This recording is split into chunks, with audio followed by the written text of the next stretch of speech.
So good morning. Welcome to the third installment of our 2020 Carolina Canopy webinar series. Today's talk, Strategies for Effective Tree Ordinances. We have two speakers today, Dr. Paul Reese and Chad Meadows. And with that, Paul, I'm going to go ahead and stop sharing so that you can get your presentation up and running.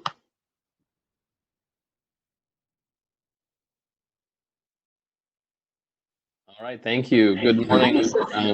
Thank you, Leslie, and good morning, everyone. I'll get to sharing my screen here momentarily. There we are. All right. You should be able to see my screen. Leslie, is that clip coming through okay? It is. You're not in slideshow mode. I don't know if that's an issue or not. But thank you. I'll fix that. How about that? There you go. That's better. It's perfect. Excellent. All right. Well, good morning, everyone. We were having a little technical gymnastics here this morning, trying to get our poll questions working, and they didn't seem to quite working. So I'll just to rely on you to give whatever feedback you would like to do in the chat box, and we'll kind of work through that later. So it's a pleasure for me to present with you today. Thank you to Leslie and to the council for the invitation. And what I've been asked to do is kind of lay the groundwork here for today's presentation, and also the one coming up in 2 weeks by Ed Macy, looking at tree ordinances and effective strategies for not only writing them, but for implementing them and managing them. So I'm going to be the sort of the table setter here that lays out some of the philosophies and some of the ideas, the groundwork behind tree ordinances, just to kind of bring everybody up to speed. Now, in a group like this of 45 people or so, we're going to have varying levels of expertise and experience with tree ordinances. So some of this may be review for some of you, but for others of you, it's going to be brand new information. Just real quickly about me, I've been involved with urban forestry for about 35 years. I've been involved with tree ordinances for the most of that. When I was on the staff of the urban forestry program in Cincinnati, Ohio, many years ago now, I was responsible for enforcing an ordinance. When I managed the urban forestry program for the state of Oregon, I was helping cities all throughout the state of Oregon write tree ordinances and manage them. Also in my career, I've been heavily involved with ISA. I was the executive director of the Pacific Northwest chapter of the International Society of Arboriculture, and also recently a past president of ISA. Currently, I teach, I work half-time. I teach at Oregon State University. We have an online courses in arboriculture and urban forestry. And I have a graduate certificate program that I have about 40 students in at the moment. I also have a small consulting practice where I call it Insightful Nature, and I help organizations and local governments deal with urban forestry issues, natural resources issues, and a wide variety of strategic planning and thinking type of activities. So that's me. Now today, what I'd like to do is spend my time with you on kind of three areas. One, looking at what are the right questions that we need to ask about tree ordinances, and then kind of what are the common challenges that we tend to see with tree ordinances, and then finally, what are the most effective strategies for tree ordinances. So that's where we're headed today. Well, I'd hope to ask you a poll question here, but I couldn't quite get that to work out. So let me just ask you to think about this in your where are you at with your city? You might be working on your first public tree ordinance, you might be revising one, or you might be developing additional tree policy just beyond a public ordinance, such as a tree protection ordinance, for example. And then others of you are going to be not working on an ordinance yet, but just thinking about it and looking for ideas to help advance your particular efforts. So realize we're all coming at it from slightly different areas, but hopefully in the question and answer session later today, Chad and I will be able to help you think about the issues of where you're at and where you're headed. All right, so what are the questions? What are the right questions we should be asking? Well, first of all, let's talk about why do cities need a tree ordinance? I think there are really three key factors that you see on the screen here to improve urban forest health, to reduce our liability, and to keep people safe.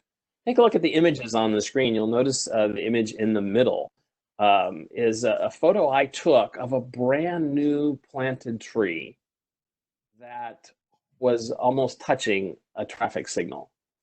So that is going to be a problem. I'm guessing that that tree didn't last very long in there because somebody had to see that and figure, oh, it's not really a great idea to plant a tree right underneath a traffic light that is going to potentially obscure the vision for drivers seeing that light. A city that would have a good tree ordinance would be able to avoid things like that. In the right side picture, you see a tree, a large street tree, that's been cut to replace a curb. That is a liability issue waiting to happen because we know that our urban forest is an asset to us, but it can also become a liability if it's not managed correctly. So I think those are kind of the three reasons why your city and my city and any city really needs a tree ordinance, is to deal with those three aspects. So what are the functions of tree ordinances? Well, tree ordinances really are designed to define a minimum standard of behavior for not only the city itself, but for the residents and the business owners and even the visitors to that city.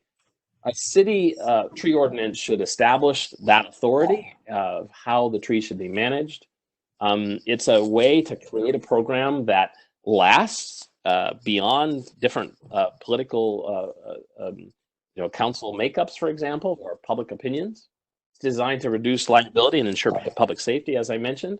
And it also is used to establish standards. What are the standards for caring for and managing the urban forest?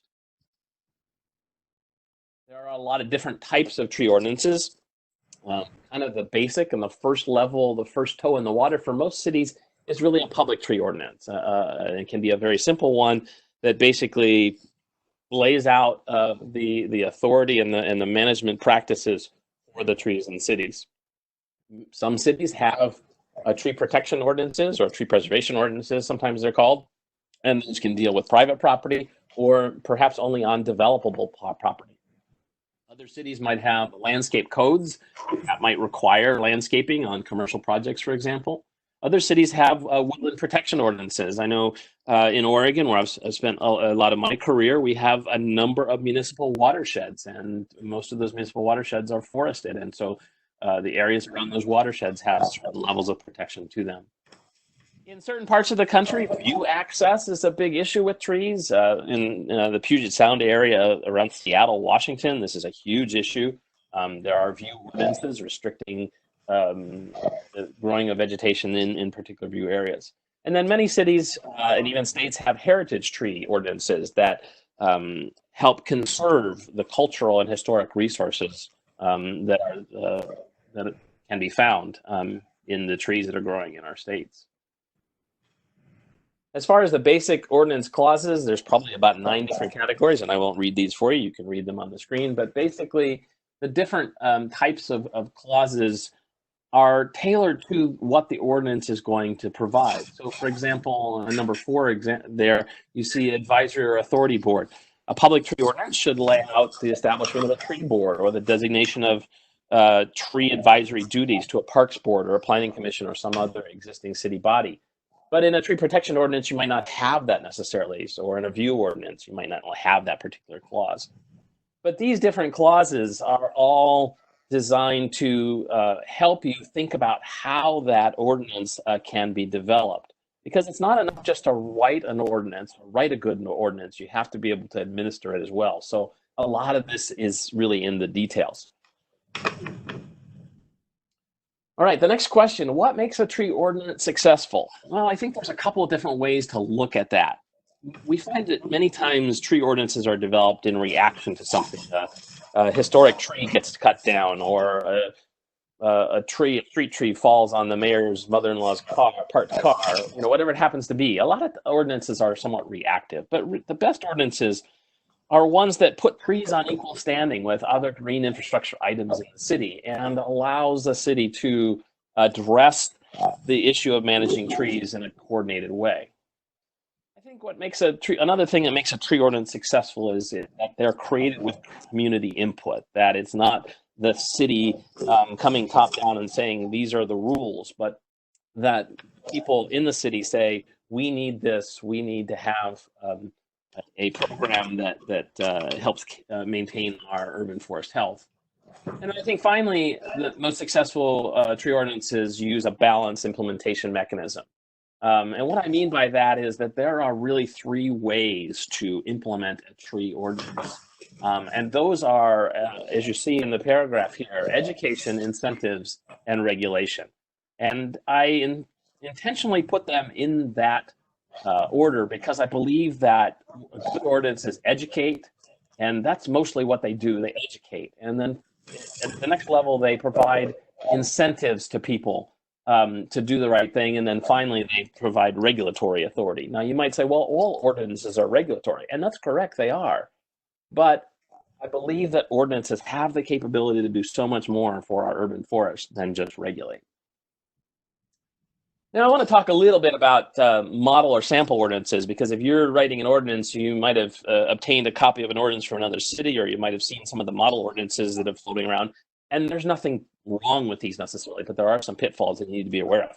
I myself have written model ordinances. I had one when I worked for the state of Oregon. I had a model ordinance that I would give to cities. But understand that every city is unique, and what works in New York City is not going to work, in Waynesville or in Granite Falls or even in Raleigh. So we need to understand that every city is unique. They have their own organizational structures, their own culture or characteristics that factor in here. So if you're looking at a model or a sample tree ordinance, use that as a guide. Don't think of it as a plug and play device that you can just plug in your city's name and run with it. I do believe that ordinances need to be very clearly tailored to the unique aspects of the city in which you live. So let's move to the second part of my talk here and talk about what is your greatest tree ordinance challenge. I'm going to suggest there are 6 of them that most cities grapple with, and I'm going to cover these 6 real quick. But if there are others, we can certainly get into that conversation during the question and answer. So let me proceed through the next 6 slides on each of these areas and talk about that. The first is liability. Liability can be a very vexing concept to people. And one of the questions a lot of cities ask when they write an ordinance is, well, who has liability for the trees? And is liability really a transferable concept? And those are 2 really good questions. And I see a lot of cities try to make the adjacent homeowners responsible for and liable for the street trees. And in some states that has worked, in other states it has not. Basically because the city cannot transfer liability for its resource, i.e. the tree, to adjacent homeowners. Now, the maintenance responsibility, they certainly can, but that's another issue. And it's a matter of, if the city is going to expect that the homeowners are going to care for the street trees, they need to be able to educate the homeowners to understand the proper management strategies for pruning and planting and whatever else is involved with that part of the urban forest. Because an ordinance can really reduce the liability that the city has. That is one whole point of an ordinance. So I was talking to a city attorney once in a city that's not in North Carolina, but the city attorney point blank told me that he didn't want to know where the hazard trees were in his city. And I thought, wow, that's a really staggering idea, because liability is not something we want to ignore. That's the best way to find yourself in court. And so I looked at him and I go, that what you just told me is the equivalent of the city traffic engineer telling me he doesn't want to know where any of the malfunctioning traffic lights are in town. So think about, when we're looking at trees, it's a lot more than just the nicety. Trees are a necessity for our community. We've got to manage them as such. And part of that is reducing the liability that can happen when people and trees are together. The second area is enforcement and permitting. Many cities that I've seen, city of tree ordinances that I've seen, try to kind of go very heavy-handed on enforcement and permitting. And I generally think that that's not the best approach. Most successful ordinances rely on some level of voluntary compliance, but that they do have a mechanism for how you enforce the tree ordinance. Oftentimes that's a permitting process. And the real trigger, I think, is to make sure that the permit is easy to obtain, because this will really improve your compliance if it's an easy to obtain permit that people are willing to get. The next one is public involvement in education. And as I mentioned earlier, successful tree ordinances get community buy-in. But it's not just for educating people about the tree ordinance itself, but about the benefits of trees, because people generally don't know what they don't know. And I've spent 35 years in the urban forestry field, and I can tell you people still take trees for granted almost as much as they did when I started. So it's kind of frustrating, but it is the way it is. So your tree board is really an ideal focus for this. I think a tree board's role should be helping manage the public involvement and education process in the city. The next challenge, I think, is political support. You need to understand there is such a thing as tree politics. We need to know how to build capital and really know how to spend it. And that involves having successful relationships with our political leaders and making sure that they are up to speed on the value of the urban forest and the importance of providing for its management and care and budgeting, for example. There's a political saying, don't hitch your wagon to only one horse. And that basically means that we need to be careful not to be too closely aligned to one politician or one political party or one other cause, because when that falls out of favor, we don't want the urban forest to fall out of favor as well. So political support is really important. There's an example of a situation I had a number of years ago where I helped the city work on an urban forest plan, and it went all the way to city council, and the city council rejected it. I went, whoa, that was not a good outcome for a lot of time spent on a lot of people's part to try to improve the urban forest, but they didn't have the political capital to be able to get that all the way through. Protecting trees during development, and I won't dwell much on this because Chad's going to talk about it and Ed's going to talk about the details. But I think the philosophy that cities should adopt is you can't and shouldn't protect every single tree. There's a lot of different measures that we might use for that. But again, this comes back to incentive. We want to incentivize people to protect trees. So if you have a tree ordinance that requires tree planting in subdivisions, but yet you have a really historic oak tree, let's say, for example, that you want to save, you might want to be able to trade off the idea of planting new trees in favor of preserving that tree instead. And then finally, balancing the public good and private property rights. Again, we need to think of trees as infrastructure, and our ordinances need to treat them that way. This is an ongoing debate in not just in urban forestry, but in all types of land use, as where does the public good end and private property rights begin? And it's not a fine line. It's not a bright line. As I tell my students, I mentioned I teach at Oregon State, I tell my students, when we get in discussions on this, I said, think of it this way. Your neighbor probably should not be able to pull down his residential house and build a 12-story pink or purple high-rise building. That there's a balance between their private property right to develop their property and the public good for your neighborhood. Think of trees as the same way. All right, so that leads us to kind of the third and final area of my talk today, and that is the 5 strategies I'm going to suggest for effective tree ordinances. The first one is really to do your homework, to listen to what, to take the pulse of your community and understand what is feasible and what is desirable. Because here's the thing, doing your homework reduces unintended consequences. What I mean by that is the more prep work you do up front, the less likely you are to pass an ordinance and then all of a sudden have a clause that creates more problems for you than it was really worth. I think it is important to find out how other cities have been successful and figure out how you can make that particular aspect work in your community. But again, it's very important to do that legwork up front. Number 2, make your ordinance flexibly rigid. Now, you've probably never heard of this term. A colleague of mine and I coined it a number of years ago. We said that the best ordinances are flexibly rigid. What do we mean by that? It means your ordinance must have both flexibility and rigidity at the same time. It must be flexible enough to allow for certain circumstances that pop up over time or nuances that need to be considered. Now, this flexibility should be intentional, not due to poor writing or some other reason. And again, one size never really does fit all. So don't try to force everybody into the same box.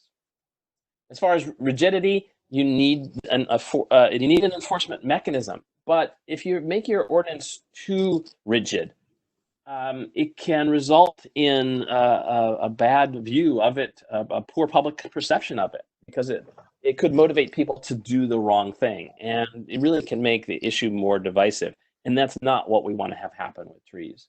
So think about how you can make your ordinance flexibly rigid.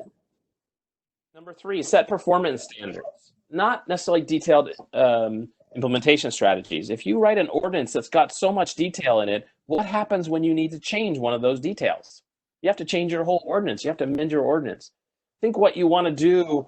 If you want to talk about tree protection, as you see in this slide here, a pretty wimpy orange fence that's doing a very marginal job of protecting that tree, you don't really want to specify the type of tree protection fences that in your ordinance.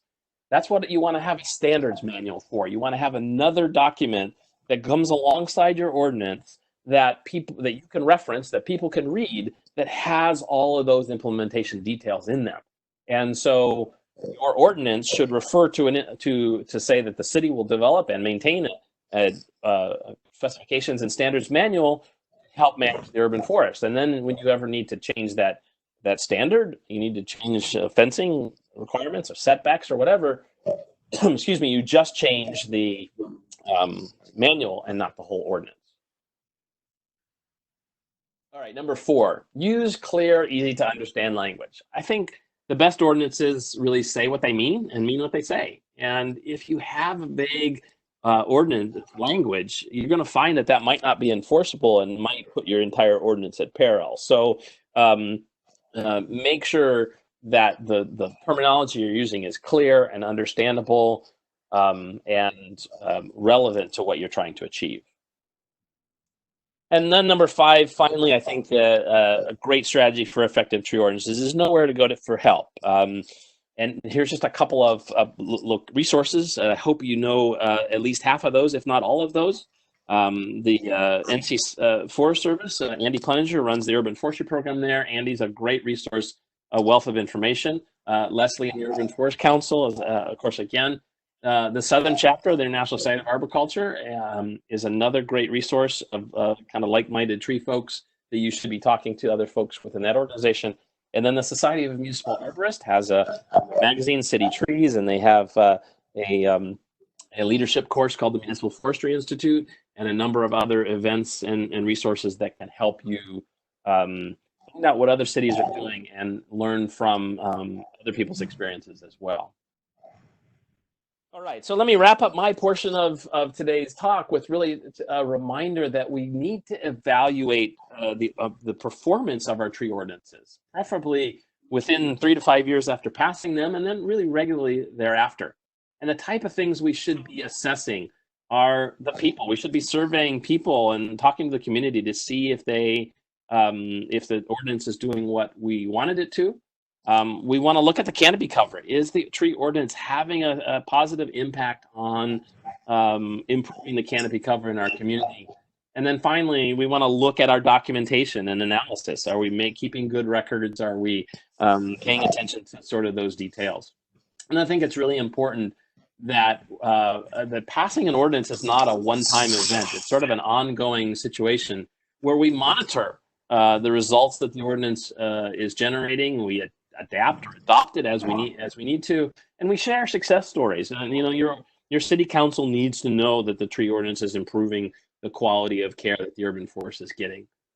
And just hope you get a little chuckle out of this. But as you see in the photo here, I've seen pictures of developers or builders putting trees in little boxes or coffins or vaults, and I looked at that and I thought the first thing that came to my mind is maybe the city ordinance required tree planting, but forgot to specify that the trees had to be in the ground.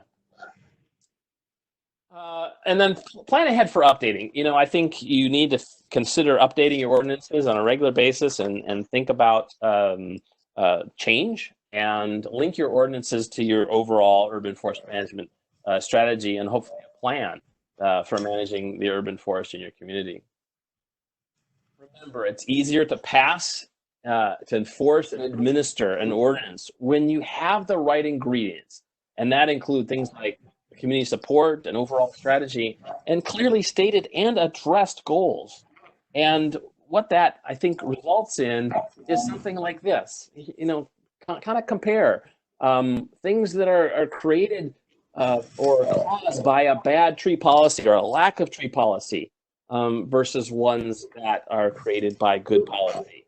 So if you look at the design of parking lots, or you look at the character of neighborhoods, you're going to find that good tree policy, good tree ordinances really do drive successes and help make a difference in our community. Because when it comes down to it, it's really about livability. Tree ordinances are about helping make your city more livable. And if you look at those top two pictures and think those are livable spots, okay. But I think for most of us, we'd look at the bottom two pictures and say, those are the kind of places where we want to live, work, and play. And those are the kind of things we want our community to look like. And some of the reasons why we plant and manage the trees in our urban forest. So with that, that's my part of that. I've listed my email addresses on the screen here if you'd like to contact me in the future. And again, we'll pass the baton over back to Leslie here, and then over to Chad. And when Chad is going to bring you North Carolina specific, as mentioned, I don't live in North Carolina. I've visited there many times, but Chad's going to give you a North Carolina specific perspective on this particular issue, and then Chad and I are going to field questions after that. So, Leslie? Okay, great. Thanks, Paul. If you could unshare, I can ask a poll question while we get things switched over. All right. There you go. All right, thank you, Paul. So what we are going to try to do is, while we switch things over, I'm going to take control real quick and then see if we can ask a poll question to kind of follow up on Paul's presentation here real quick.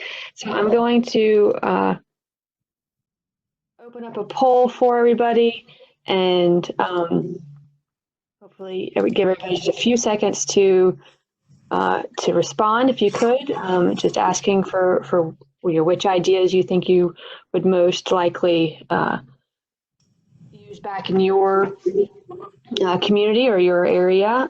Just you can do a response back in on that poll question, or if that's not working for you, then you can do it on the chat dialog box. Just give everybody a few seconds to do that. Hopefully you see it come up on your side. And then we're gonna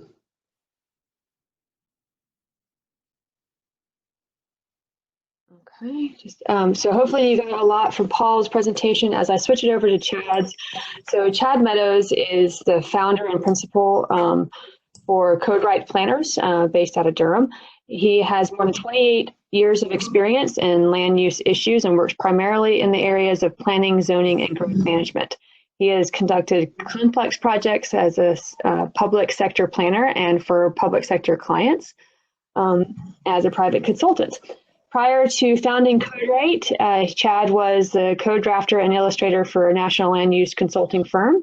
As a public sector planner, he oversaw the land development ordinance update in Cary, North Carolina, and worked on growth management issues in Monroe County, which is in Florida. And Chad is a frequent speaker at state and national planning conferences on the topics of design, regulatory efficiency and modern coding techniques. He serves as the chair for APA North Carolina Legislative Committee, where he tracks relevant planning legislation, advocates for the planning profession, and assists local governments in complying with regulatory change. So with that, I'm going to close the poll, and then I'm going to hand it over to Chad so that he can begin his.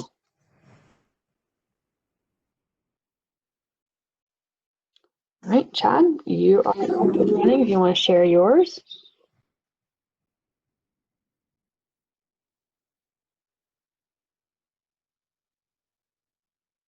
Just need to get it into slideshow view, and then you should be good to go.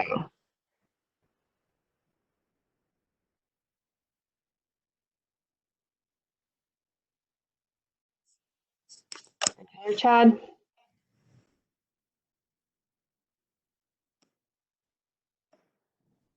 There we go. A couple of technical issues always.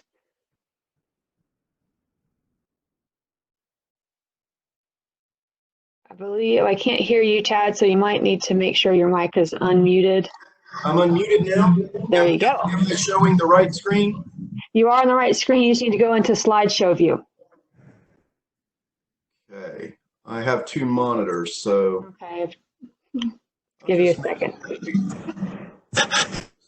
Zoom in. That's fine. All right. Good morning, everybody. Apologize for showing the ribbon on my presentation, but anyway, good morning. Thanks, Paul, and thank you, Leslie. Thanks for the chance to talk with you guys. It's my pleasure to be here. I am going to talk about the legislative framework for tree ordinances on private property. I will try to pick up where Paul left off.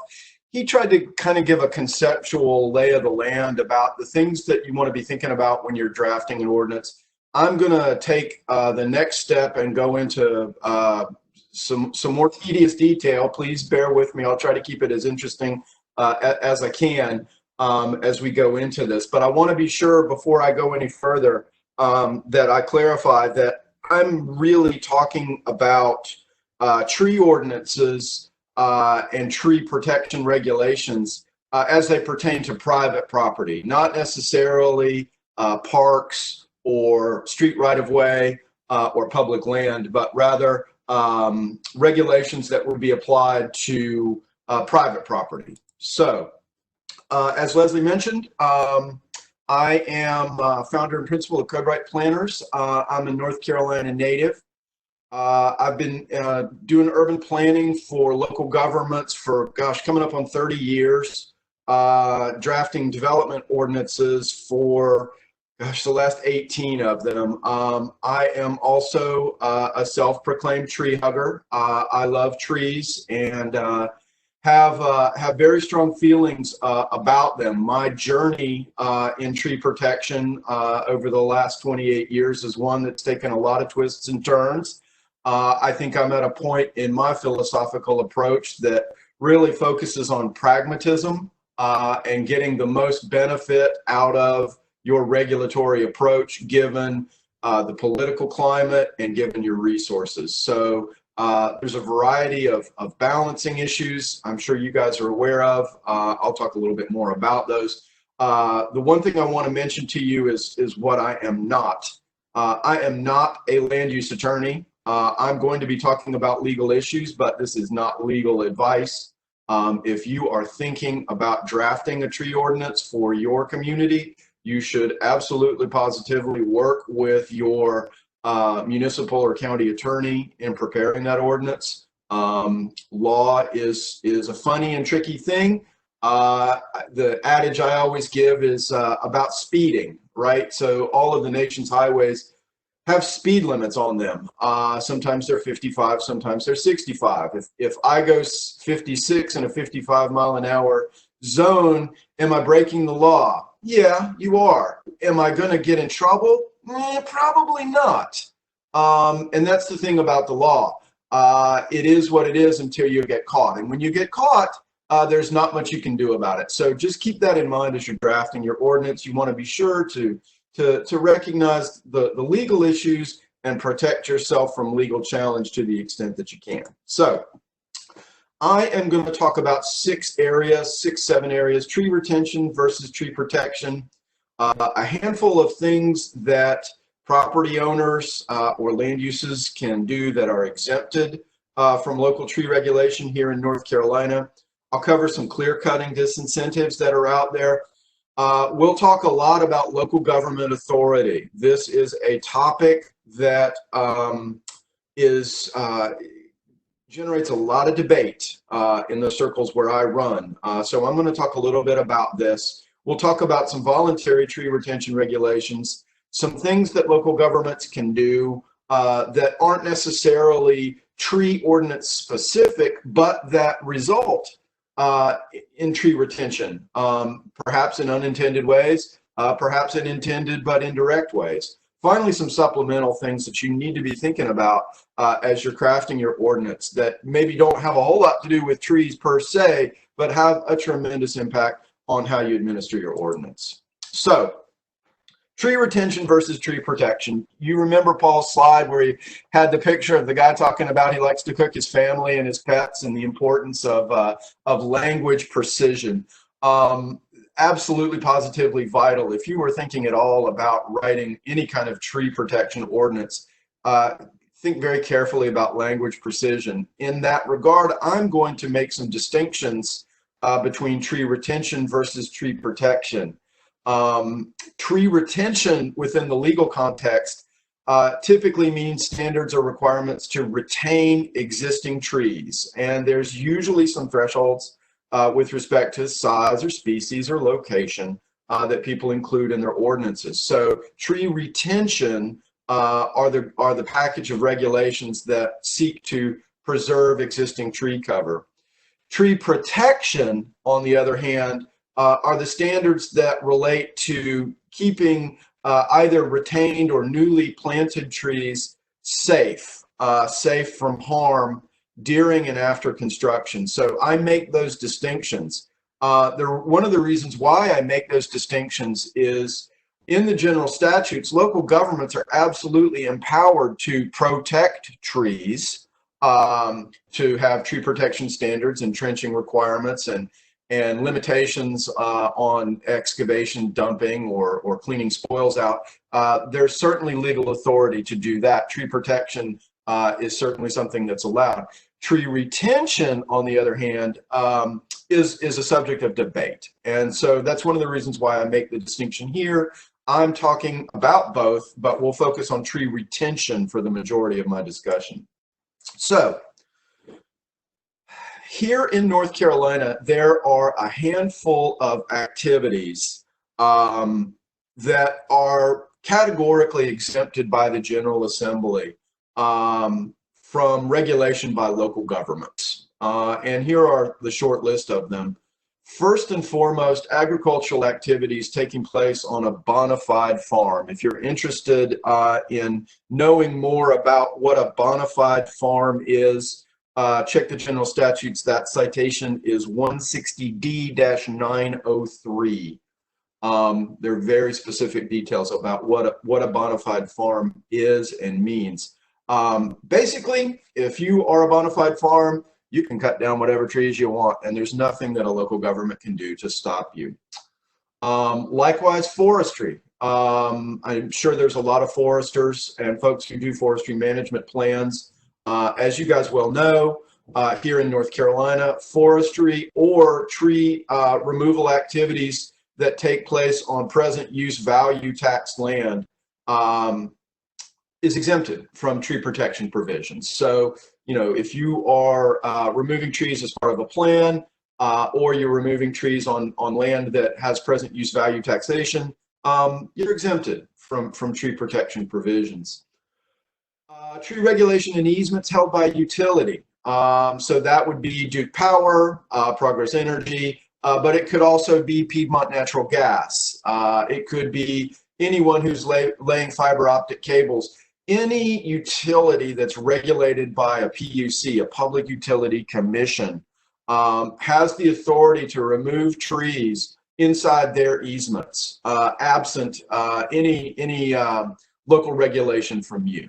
So that's something that you should be aware of. And then finally, emergencies. So, you guys are in North Carolina, we get hurricanes, we get floods, we get tornadoes, we get all that stuff. And in cases where the local government officials, whether that's the mayor or the chair of the county commission, proclaims a disaster inside the boundaries of the community, then individuals and various companies can remove trees as necessary to protect public health and safety during the term of the disaster, and they can do that exempt from any tree protection provisions. So this is a broad brush of the activities that are exempted, the tree retention activities exempted from local law. So keep those in mind as you're drafting your ordinance. Now, tree retention as a concept is something that is coming of age in North Carolina. There are numerous communities across the state who have these kinds of regulations on the books. And the general statutes, the general statutes are the laws that the General Assembly writes that give guidance to all of the local governments across the state about how they can or cannot regulate land use or activities on land. And the statutes are changing. Recently, within the last 10 years, there's been an addition to the rules that apply to local governments that create disincentives for clear cutting. The section reference is 160D 921. For those of you who are interested and crazy enough to go look at the general statutes, that's the section that you'd want to look at. That's the forestry section. And in it, it clarifies that local governments have the authority to delay approvals of building permits, site plans, or subdivisions on land that's been clear cut prior to filing a development application. So let's say I own some land. Let's say that land has trees on it. Let's say the local government has a tree retention ordinance on the books that is subject to my land. Let's say I go out and I clear cut my land because I want to timber it or for whatever reason. If those tree regulations applied to me at the time that I timbered my land, and then I subsequently file an application for a building permit or a site plan or a subdivision, that local government can delay, they can basically refuse my application or delay the approval anywhere from 3 to 5 years based on the particulars of the case. And this is done as a disincentive.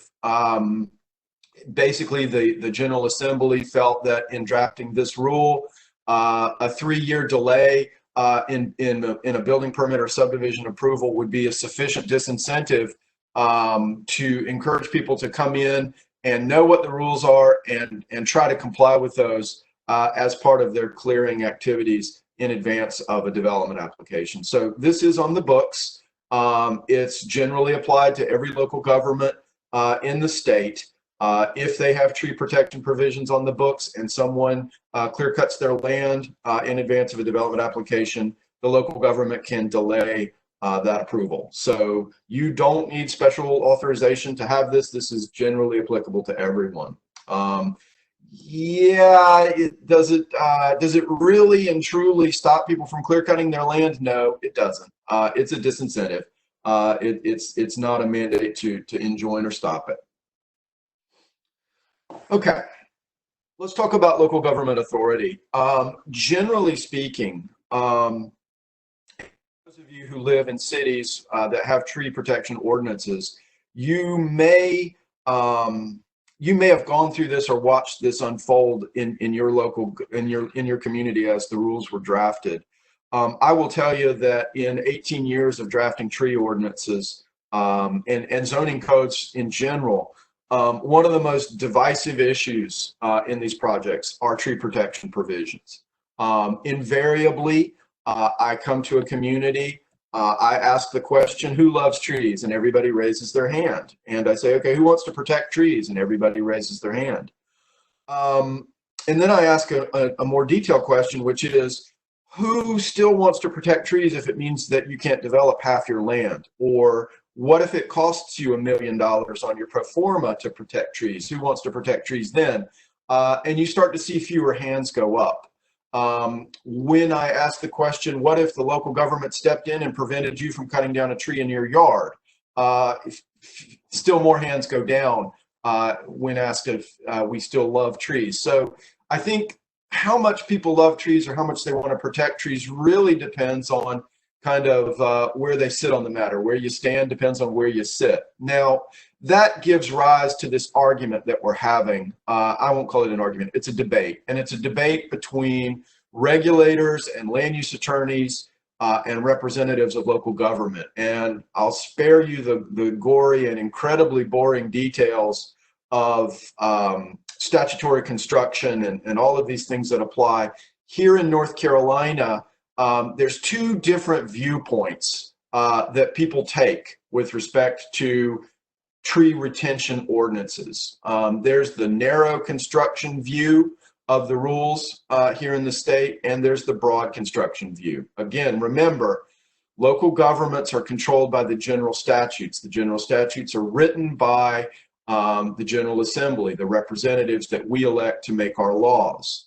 Those who follow the narrow construction view believe that local governments have only the powers that are expressly granted to them by the state in the general statutes. In other words, local governments must have special authorization from the General Assembly to require tree retention. Okay, so the narrow construction view folks feel that, hey, if you don't have a special bill from the General Assembly that grants you the authority to adopt a tree retention ordinance, then you cannot do it. Now, on the other hand of the coin, the other side, are the broad construction folks. These are the people who believe that the general statutes grant local governments broad police power to protect public health, safety, and general welfare.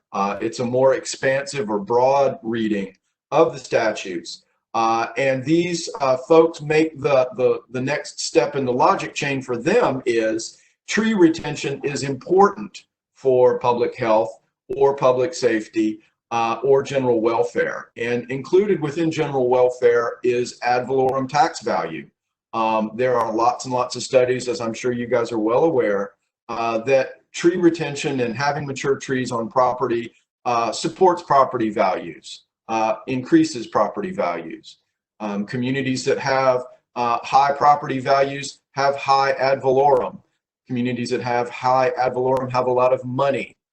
So people make the argument that general welfare means high property value, and property value is a function of tree retention. Therefore, we are safely within our police power to retain trees. And they take the position that local governments do not require special authorization for tree retention standards. So this is a debate. It has not been settled. There are a handful of cases out there that attorneys will argue one way or another. But at this point, we don't have definitive language in the general statutes that says local governments must have special authorization for tree retention standards. Now, that may change in the future, but this is where we are now. I will reveal to you here in front of God and everyone that I'm a broad constructionist. I believe that the broad police power enables local governments to adopt tree retention provisions. Should you decide to do that, one of the important things that you need to understand is your risk tolerance.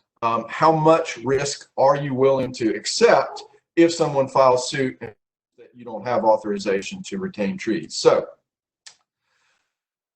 let's talk about those that do have tree retention authorization. These are communities across the state that have gotten special authority to have tree retention standards. There's over 35 of them. And the dates that they were granted that special authorization is included there on the slide. If you work in or live in one of these communities, know that they have the authority to adopt tree retention provisions, you'll need to go and look at what the authorization enables. In some cases, for example, Kerry's legislation allows Kerry to retain trees for use in landscaping buffers. Raleigh's protection regulation is a little bit different, as is, say, Nag's Head or Pine Knoll Shores, where they have maritime forests. So, you know, just because you've got special authorization doesn't mean that everybody's rules say the exact same thing. You'll need to have a look at that. Now, I'll say to you before I change the slide that while there are 35 or more local governments across the state with special tree authorization, there are just as many local governments that are regulating tree retention without special authorization. And so there are plenty of communities that are doing that as well. Again, think about your risk tolerance. Or sidestep the whole issue altogether and go with a voluntary approach.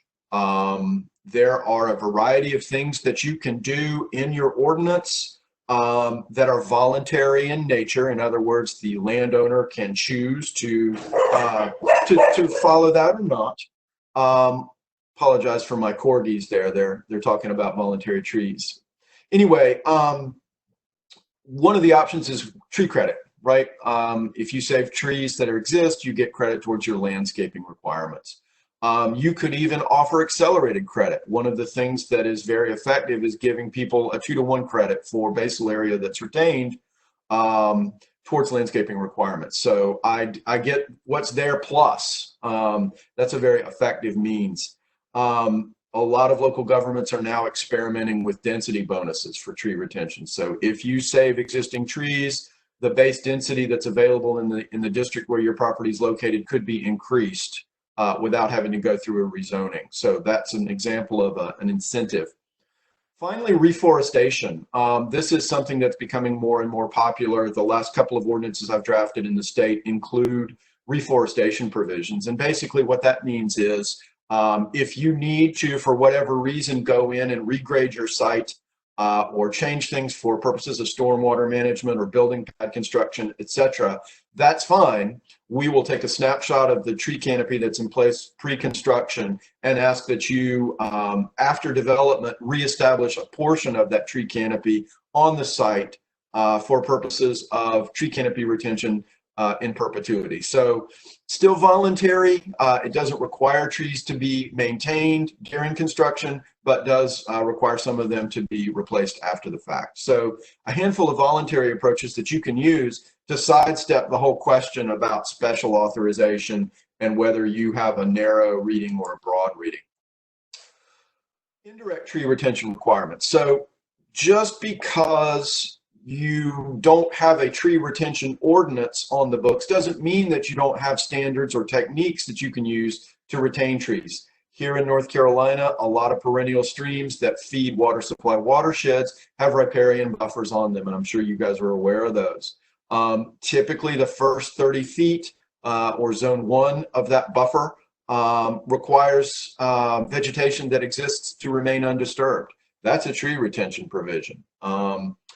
Conservation or cluster subdivisions. These are techniques that allow lots to be developed with smaller lot areas, smaller lot widths, and reduced setbacks in trade for retaining a portion of the site as is pre-development. So that's a tree retention provision. Local governments use these to protect stands of mature hardwoods, etc.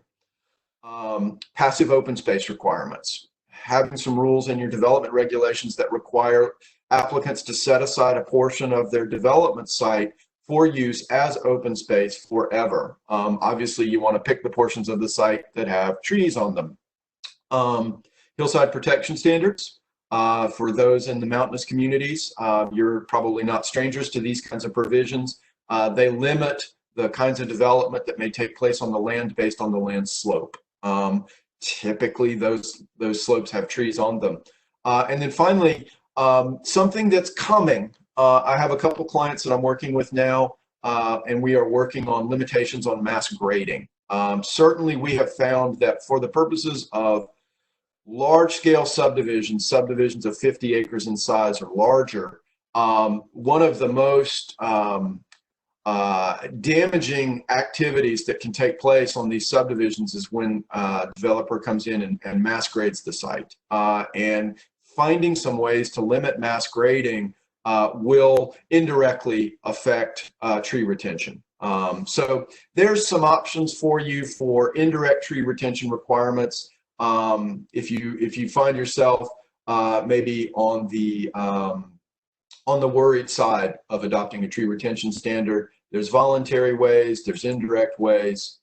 As part of your ordinance, please don't forget, I mentioned at the head of my conversation that language clarity, precision in your language is absolutely vital, as are definitions. It's very, very important for you to define which trees you're going to require be retained, in terms of their species, in terms of their size, in terms of their location, however it is that you do it. Be sure to include some tree fencing or trenching or both in your standards. It's one thing to have a tree retention ordinance. I'm not telling you guys anything you don't already know. If you allow the builder to rip up all the roots or knock the trees over during construction, having a tree retention ordinance is kind of silly. So it's important that you have some tree protection standards that protect those trees that are supposed to be saved during and after construction. You need to clarify what is a violation. If I cut down a dead tree, is that a violation of the tree retention ordinance? No, it's not. It's important that you clarify in your regulation what is a violation of the ordinance itself. Include some remedies for tree removal. If you cut down trees that are supposed to be protected and you've willfully removed them, you're going to face some sort of fine or some sort of civil action or some sort of penalty. What will that be? It's important to enumerate that inside your ordinance. Don't forget those exemptions. Some trees get diseased. We want to be sure that they get cut down before that disease spreads. Some trees are dangerous. They might fall on someone's home or across the street or on some sort of public infrastructure. So recognizing that, we do need to have some safety valves in our ordinance.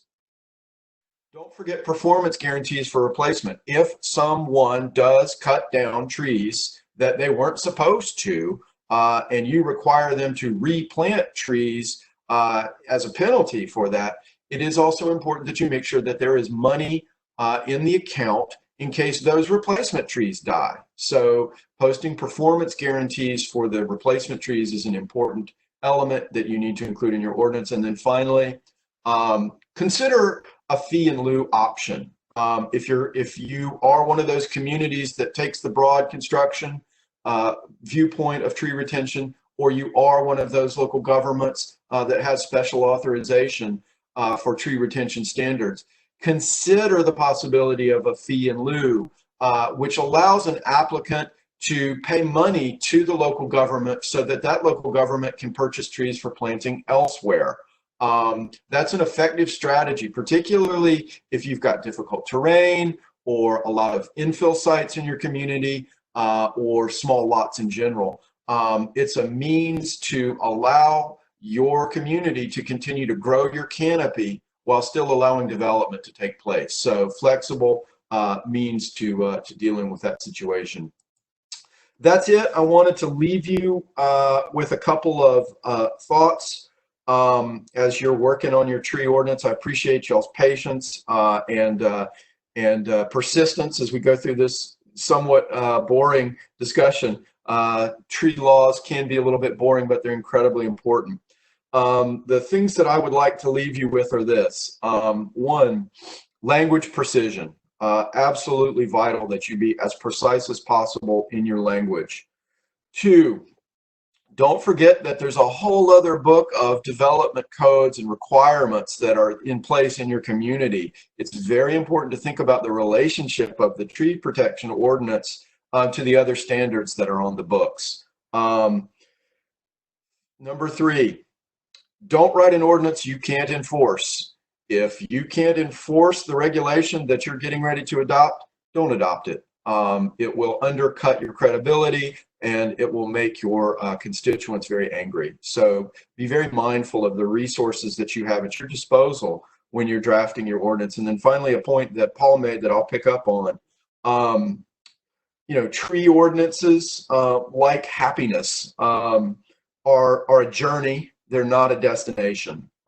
You will be updating your tree ordinance over time. That is perfectly normal, and you should let your elected officials know and your citizenry know that you will be revising and amending the ordinance over time as you work with it. So just keep that in mind. It's a journey, not a destination. And thank you so much for giving me a chance to share my viewpoint on it. There is my email address. Feel free to get in touch with me. And I'm going to give it back over to Leslie. So go, Leslie. Excellent. Thank you so much, Chad. So I want to thank Chad and Paul for providing us with all these kinds of really useful information and examples. Now is the question and answer period. You've got, if you could just in your chat dialog box, go ahead and type in a question, and we will address it and give both of the presenters today a chance to respond. While everybody is doing that, I wanted to just kind of reiterate, thank you for participating. If you joined either on the phone or did not use your name when you joined in, if you could send me an email or a private chat message just to let me know who you are so I can get you recorded for attendance today, because there are a handful of people that that called in. They weren't able to join on the computer for one reason or another. But so now is the question and answer period. And I can, after we do some question answers, I can walk everybody through how the education credits are going to go. So we do have one question that already came in from Joe Joyner. So Chad, he asked you specifically, how do you recommend developing a formula for fee in lieu payment? And then second part of his question is, how does the community obtain special authorization for tree retention? Okay, wait a minute. I didn't get the second part, but okay. So I'll try to answer the first question, which was, how do you determine the fee in lieu? That is an excellent question. My advice to you would be this: work with a tree expert to give yourself some generalized value on a per inch price for trees.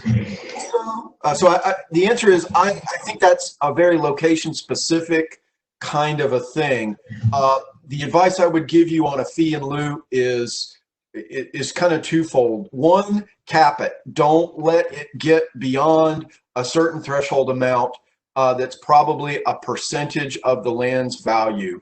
I have seen in a couple triangle-based communities where tree retention ordinances were violated, and the fine on the violation exceeded the value of the land by 2 or 3 times. The press had an absolute field day with this, and it had a lot of negative repercussions. And what we learned was it's important to cap violation fees. It's also important to cap fee in lieu amounts so that you're not facing political backlash.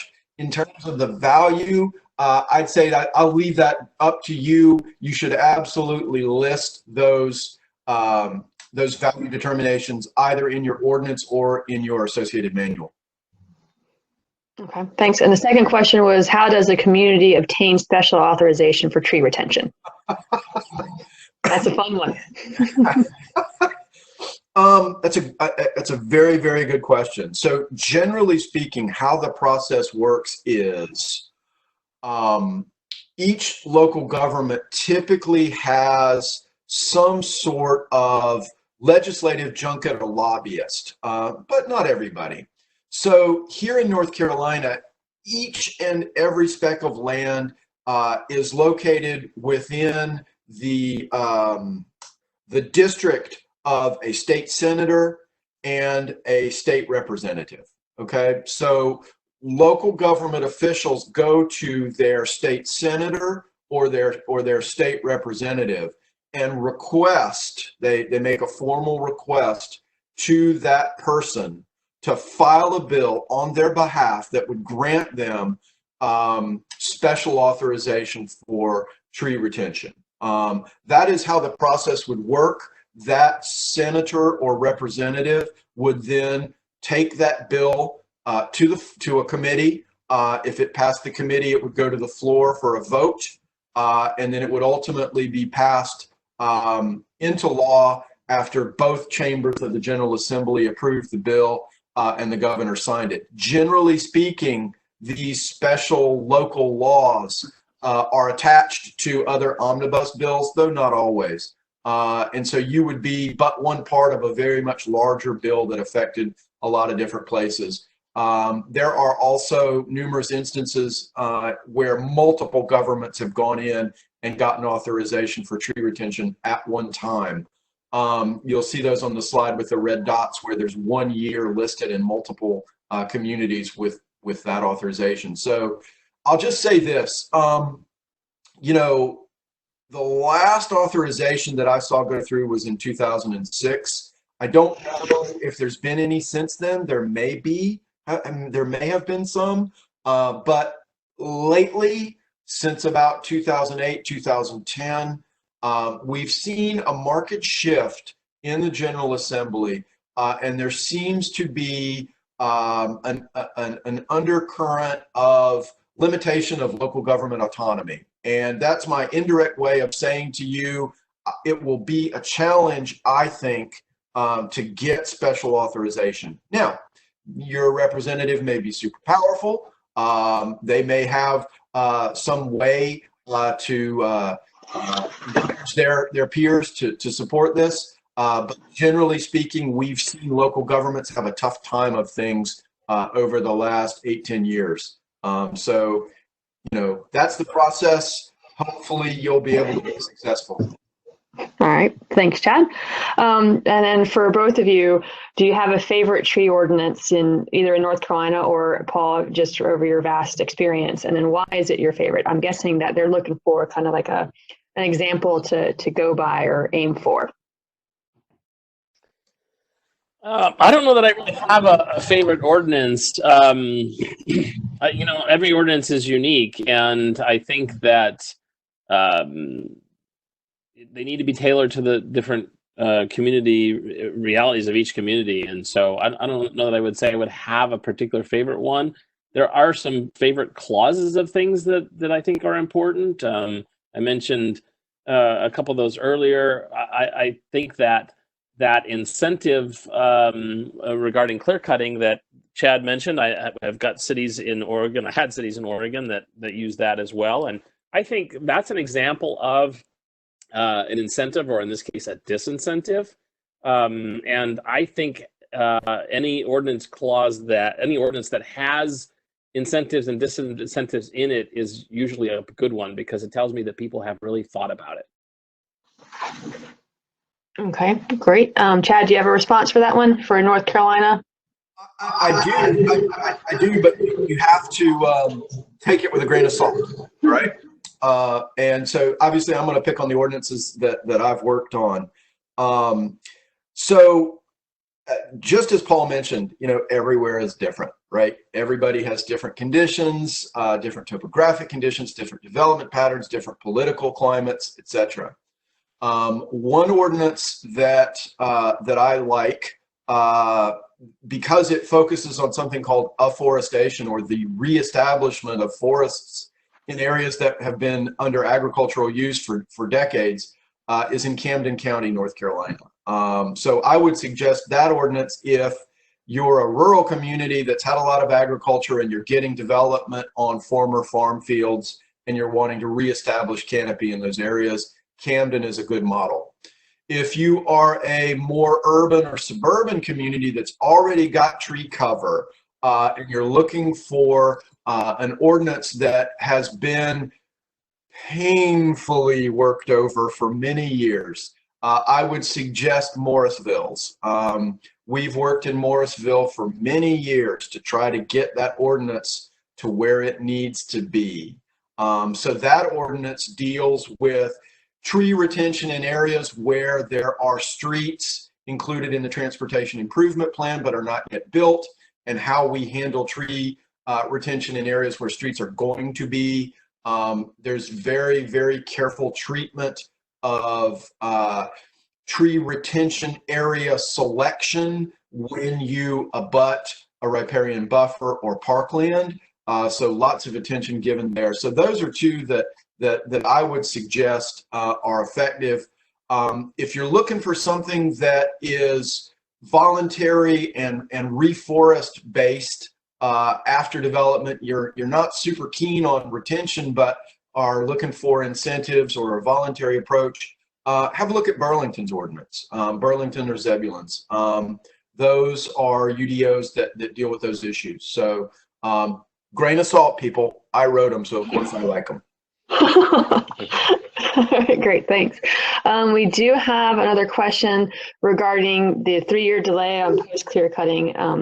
Developers have a long-term planning horizon. Do you think the 3-year delay is an effective disincentive? Do you want to answer that? I would say it's not super effective. It might deter some of the smaller groups, smaller development firms, but the larger firms, they can handle holding on to land for 3 years. They can handle a lot of times the financial penalty that's also associated with that. They can handle that. It's one disincentive. I'm not sure it's the catch-all, and it's going to really make a huge impact. I don't know, Chad, if you have a different opinion on that. Granted, that is my opinion. So I don't have data. If the cost of delaying for 3 years is less than the cost of complying with this retention standard, then they will delay. And that's really, it all comes down to numbers. Right. If they can hold the land and handle the carrying costs for the 3 years that the land sits, then yeah, there's no reason for them to even attempt to comply. Now, having said that, nothing is as simple as it sounds. A lot of larger lots in North Carolina have perennial streams and riparian buffers. And if you've structured your regulation for retention to capture those, then it might be easier for a developer to comply with the tree retention standards than they might think. So just factor that in there. But at the end of the day, it's dollars and cents. And if it's more expensive to comply with your tree regulation than it is to wait, then the success of your ordinance is in peril on that point. Yeah, and I think I would definitely agree with Chad. This is a little bit off different topic, but I'll bring it back to education, because part of it is educating developers about the value of trees, and as Chad mentioned, the benefits, the fact that homes on treed lots are going to sell for more than land that's been completely cleared. And so about 20 years ago, I actually developed a video. I filmed a video with a developer in Bend, Oregon, that was an infill development that we did, and he saved all these trees, and I helped him, and we made a video on it. And the audience for that video was other builders and developers, not just the general public. And to have the thing closes with this builder sitting in front of a fireplace saying, this was we not only made money on this development, but it was the right thing to do. That's really kind of powerful stuff. And that's what we have to do, not just pass ordinances, we have to educate people as well. Very true. Very true. All right. So I haven't seen any other questions come through, but we do have a couple more minutes if we would like to do that. I will just kind of make, I do have Paul's presentation as a PDF, Chad. If you can send it to me as a PDF, I can share your presentations with the folks that were on this call today, on this webinar today, just so you could reference back to some of the examples that were mentioned. And I'll send that out shortly. And then, so this webinar was approved for education credits from a variety of sources here, as you can see. So if you haven't sent me your certification numbers for any of these, If you could send me an email, that would be great. For the landscape contractor, forester, and landscape architect, I will send you all a certificate of attendance. And for certified arborist, once I get your numbers, I will report that for you. So just make sure I get your education credits. For those that called in or didn't use their name, if you guys could send me your name so I can mark